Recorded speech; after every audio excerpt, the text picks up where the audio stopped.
Hello dear students, welcome to CUET PG career Adda. आप सभी का स्वागत है इस नई वीडियो के अंदर, जिसके अंदर हम बात करने वाले हैं सीयूटी पीजी 2027 में अपीयर होने वाले सभी बॉटनी स्टूडेंट्स के लिए, जिसके अंदर उन्हें मैं आज की वीडियो में ये बताऊंगी कि आपके सीयूटी पीजी एग्जाम का पैटर्न क्या है, सिलेबस क्या है, एलिजिबिलिटी क्या है, यूनिवर्सिटीज क्या है और आपको कब प्रिपरेशन करनी है और कैसे प्रिपरेशन करनी है, everything all about CUET PG botany exam.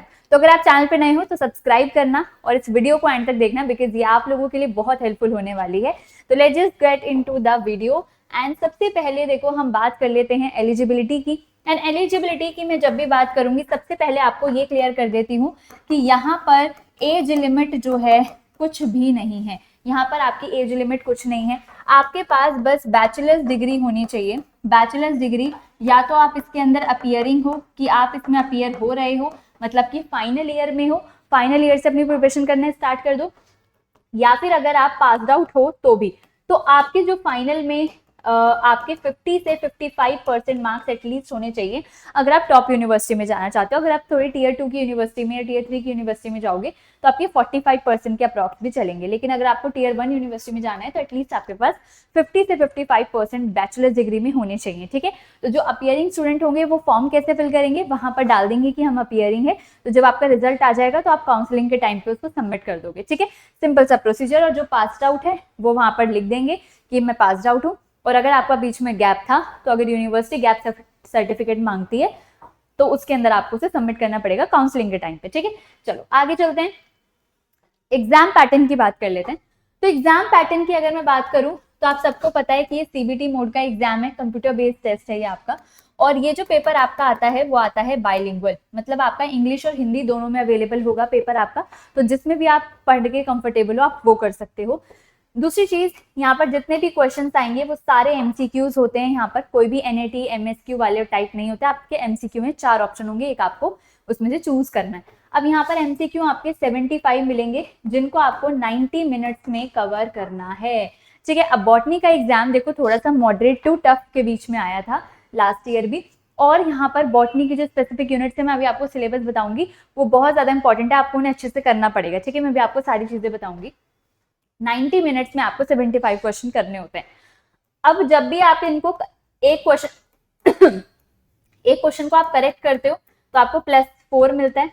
ठीक है, और अगर आप यहाँ पर किसी क्वेश्चन को गलत कर देते हो तो आपको उसकी -1 की नेगेटिव मार्किंग मिलती है। तो यहाँ पर आपकी एक्यूरेसी बहुत इंपॉर्टेंट है। अगर आप किसी क्वेश्चन को छोड़ देते हो तो वो 0 रहेगा। इससे अच्छा है कि अगर आप किसी क्वेश्चन पे श्योर हो कि मुझे नहीं आता, मैंने नहीं पढ़ा, छोड़ दो, क्योंकि 0 हो जाएंगे। ठीक है, तो ये 75 टोटल आपका हो जाता है 300, और 300 में से आपको कितना स्कोर करना है, तो एटलीस्ट आप यहाँ पर 200 प्लस स्कोर करेंगे, मतलब कि 190 से 200 के बीच में। 2025 की बात करूं तो AIR1 जो थे 251 थे, लेकिन जो आपके 200 प्लस वाली कैटेगरी के स्टूडेंट थे वो आपके बहुत ज्यादा नहीं थे, 3 से 4 बच्चे थे, बाकी सब 200 के आसपास वाली कैटेगरी के ही थे। तो 251 है या 220 है, तो जो AIR2 थी उसकी AIR3 थे, ये जो थे आपके 220 के अप्रॉक्स थे। तो मतलब बहुत ज्यादा बच्चे 200 से 250 के बीच में बहुत ज्यादा नहीं थे। तो अब डिपेंड करता है, अगर आप 200 प्लस लाते हो तो फिर आप ऑल इंडिया रैंक की कैटेगरी में आओगे, 200 के आसपास आओगे तो आपको आराम से DU-BHU मिल जाएगी। Don't worry about that. ठीक है, तो ये आपको बहुत इजीली यहाँ पर मिल जाएंगे। 90 मिनट्स है आपके पास, आपको बहुत अच्छे से यहाँ पर एक्यूरेसी पे ध्यान देना है। ठीक है, उसके बाद यहाँ पर सिलेबस की बात करें तो ये आपका सिलेबस है, काफी वास्ट आपका सिलेबस रहने वाला है। बस मैटर करता है कि जैसे हर साल बच्चे मेरी चीजों को फॉलो करते हैं, इतनी मोटी मोटी बुक की जगह हम नोट्स को पढ़ के और क्लासरूम में जो हमने पढ़ा उसके नोट्स बनाकर पढ़ते हैं, तो बहुत इजीली जो 2025 का ऑल इंडिया रैंकर 1 था 3 था वो सारे स्टूडेंट मेरे थे। तो वहां पर आपको ये देखना पड़ेगा कि आपको कैसे प्रिपरेशन करनी है, तो आपको फॉलो करना है जस्ट मुझे। ठीक है, कि मैं जैसे जैसे आपको बता रही हूँ आपको उसको फॉलो करना है। ठीक है, फाइकोलॉजी है, माइक्रोबायोलॉजी है, biomolecule, cell biology, mycology, phytopathology, archegoniate, ये सारे आपके हैं। लेकिन इसमें सबसे ज्यादा जो इंपॉर्टेंट है वो आपकी प्लांट फिजियो है, जिससे 2025 में भी 8 से 10 क्वेश्चन आते हैं, मतलब कि अप्रॉक्स यहाँ से बहुत क्वेश्चन आते हैं। प्लांट मेटाबॉलिज्म है, ग्लाइकोलाइसिस वगैरह जहां पर हम पढ़ते हैं। प्लांट बायोटेक्नोलॉजी में जीन क्लोनिंग हो गई, प्लांट सेल कल्चर हो गया। रिप्रोडक्टिव बायोलॉजी है एंजियोस्पर्म की, जहां हम उसका पूरा रिप्रोडक्शन वाला पार्ट पढ़ते हैं। प्लांट सिस्टमैटिक्स है, जहां पर आप टैक्सोनॉमी वगैरह पढ़ते हो। इकोलॉजी है, फाइटोजियोग्राफी है, मॉलिक्यूलर, वही आपका पूरा सेंट्रल डोगमा पढ़ना है आपको। जेनेटिक्स है, इकोनॉमिक बॉटनी है, एंजियोस्पर्म की एनाटमी है, तो ये पूरा सिलेबस पढ़ना है। अब इसके अंदर भी बहुत सारे ऐसे हिडन टॉपिक्स हैं जो आपको पढ़ने हैं, जो आपके एग्जाम में हर साल पूछे जाते हैं। तो वो आपको कैसे पता चलेगा? आपको मुझे फॉलो करना है, मेरे साथ सारी चीजों को पढ़ना है, ठीक है, जब भी आप कर पाओगे। ठीक है, आगे चलेंगे यूनिवर्सिटीज पर। तो यूनिवर्सिटीज आपकी ये सारी की सारी हैं।